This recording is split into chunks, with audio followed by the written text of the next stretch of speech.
COVID-19, the disease caused by a new coronavirus, has rapidly spread globally and is now a pandemic, according to the World Health Organization. Many of my pregnant patients have expressed concerns, both for themselves and their babies, about the impact of COVID-19 on their health. To answer often asked questions about pregnancy and the new coronavirus, I've teamed up with my husband, an infectious disease specialist and internist. Together, we reviewed the extremely limited data available to provide evidence-based responses below. Please remember, recommendations and guidelines will continue to change as we learn more about this illness. What can I do to protect myself from catching the coronavirus? Can I travel for my baby moon? Should I reschedule my baby shower because of the coronavirus? What should I do if I have a fever or cough? What if I've traveled from a place where the virus is widespread or have been in contact with a person confirmed to have COVID-19? What is my risk of becoming very ill if I do have COVID-19? Does becoming ill with COVID-19 increase risk of miscarriage or other complications? If I become sick, what is the risk of passing the virus on to my fetus or newborn? Should I continue to have prenatal visits? I'm worried about being exposed to COVID-19. I am worried that doctors, even obstetricians, will be diverted in an emergency setting and may not be available when I am delivering. Will that be the case? I am worried about spending time in the hospital after delivery. Could this increase my risk of exposure to COVID-19? If I test positive for COVID-19, can I breastfeed my baby? How the coronavirus spreads. The virus is carried in respiratory droplets transmitted by sneezing and coughing. If people are nearby, droplets might land in their mouths or noses or possibly be inhaled. Viral particles called aerosols may float or drift in the air when an infected person talks, sings, or breathes. People nearby may inhale aerosols. Research shows the virus can live on surfaces and may be spread when a person touches those surfaces, then touches their face. The virus may be shed in saliva, semen, and feces. Whether it is shed in vaginal fluids isn't known. Kissing can transmit the virus. You obviously would be in very close contact with the infected person. Transmission of the virus through feces, or during vaginal or anal intercourse or oral sex appears to be extremely unlikely at this time. Current evidence suggests that the incubation period of the virus is anywhere from 2 to 14 days. It's possible that someone could be infected but not have any symptoms, presymptomatic or asymptomatic, and be able to spread the virus. Hand washing, social distancing, and other ways to help prevent the spread of coronavirus. What can I do to protect myself from catching the coronavirus? The most important step is to practice excellent hand hygiene by frequently washing hands with soap and water for 20 seconds. Avoid touching your face, especially your eyes, mouth, and nose. Public health officials urge people to tightly limit gatherings and to stay home as much as possible. Social distancing is important to limit the spread of the virus. It's safe to go out for walks, just try to remain 6 feet away from anyone who doesn't live with you. Many states now require people to wear a cloth mask in public, especially in places where it's hard to carefully observe social distancing. Even a cloth mask, when used to cover the mouth and nose completely, helps protect you and others. If you have a mild cough or cold, stay at home and limit exposures to other people. Sneeze and cough into a tissue that you discard immediately, or into your elbow, to avoid making others sick. Hydration and adequate rest also are important in maintaining the health of your immune system. Can I travel for my baby moon? We recommend avoiding all travel at this time, given the concerns that the virus could be widespread, and changing travel restrictions. See CDC travel advisories. Should I reschedule my baby shower because of the coronavirus? While a baby shower is a joyous and important occasion, public health agencies such as the Centers for Disease Control and Prevention (CDC) recommend social distancing to limit the spread of the virus. Particularly in large gatherings, the risk of possible exposure and infection is quite high. We recommend limiting social gatherings at this time. Concerns about becoming sick. What should I do if I have a fever or cough?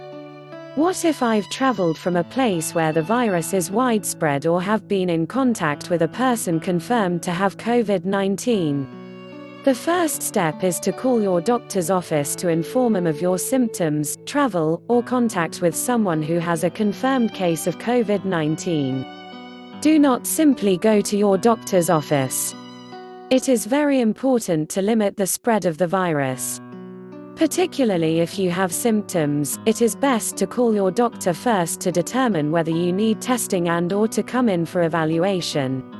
The American College of Obstetrician and Gynecologists has provided all obstetricians with an algorithm for how to manage pregnant patients who may have symptoms of COVID-19 or exposure to COVID-19, and your obstetrician may be able to help you triage your symptoms over the phone. What is my risk of becoming very ill if I do have COVID-19? Given that this is a novel virus, little is known about its impact on pregnant women. At this time, no evidence shows that being pregnant increases a woman's risk for getting COVID-19, or her risk of developing severe symptoms if she has the disease. Experts think that pregnant women are just as likely as the general public to develop symptoms if infected with the new coronavirus. Current information suggests symptoms are likely to be mild to moderate, as is true for women and men in this age range who are not pregnant. The United Kingdom declared pregnant women a vulnerable patient population. However, that statement is not based on any evidence demonstrating increased risk to pregnant women from COVID-19. With the flu, data show pregnant women are likely to experience more serious illness than the general population. Based on this data, some experts are advising caution and suggesting that pregnant women may be vulnerable to more serious illness if they get COVID-19. However, this is not based on any evidence from COVID-19 cases, but on historical data from other viral infections.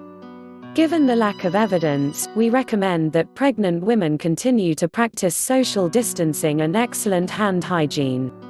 If pregnant women who are healthcare providers are concerned about the risk of exposure to COVID-19, we recommend that they discuss their concerns with their supervisor.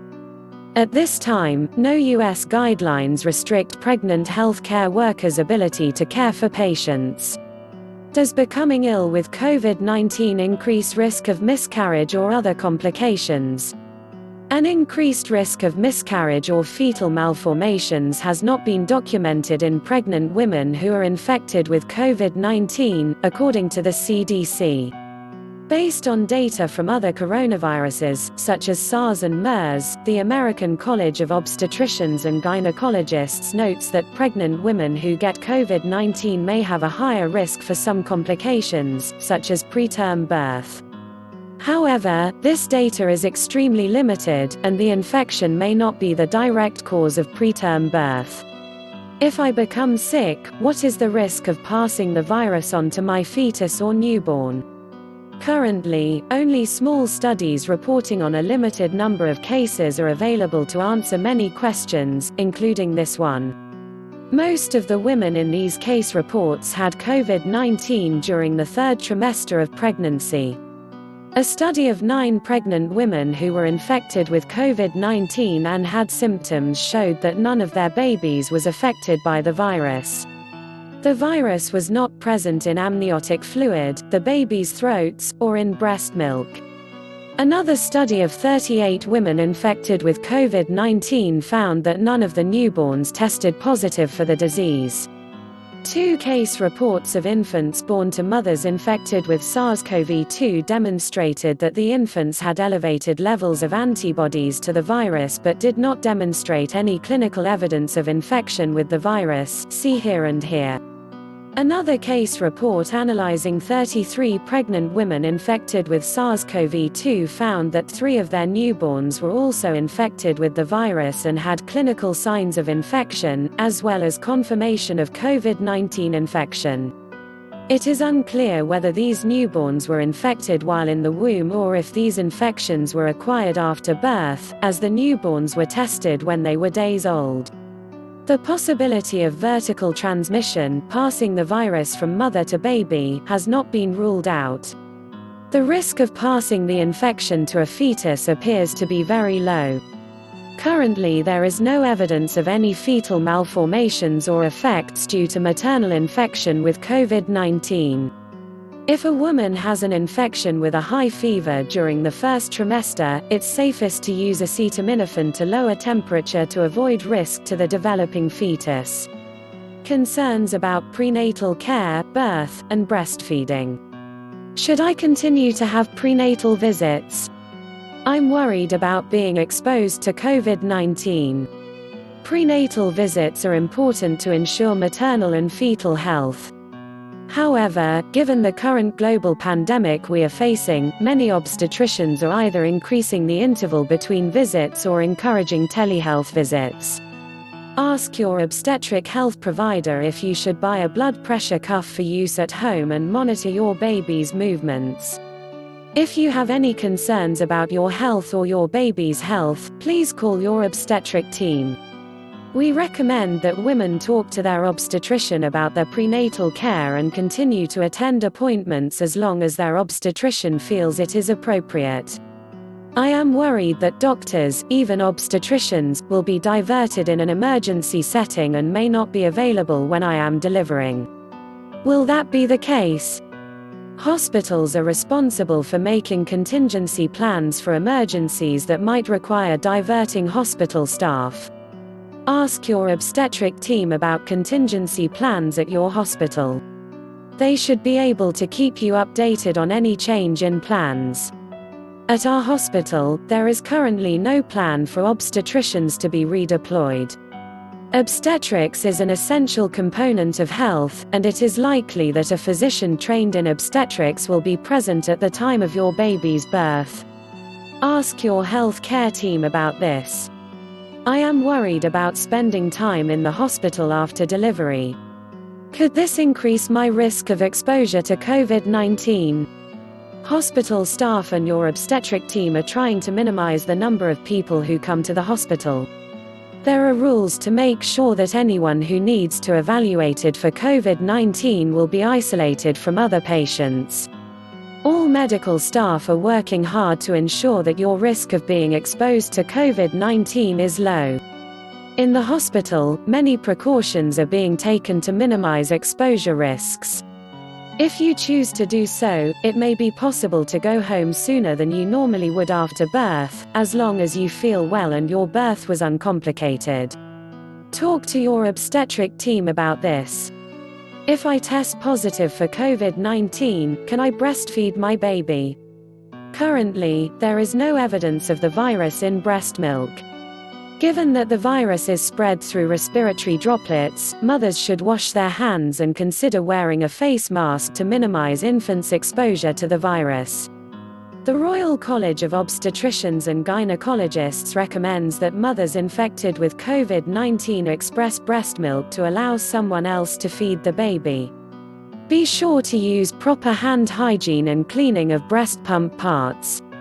However, the CDC states that handwashing and wearing a face mask should minimize risks to the infant. For more information about the new coronavirus and COVID-19, please see Harvard Health Publishing's Coronavirus Resource Center.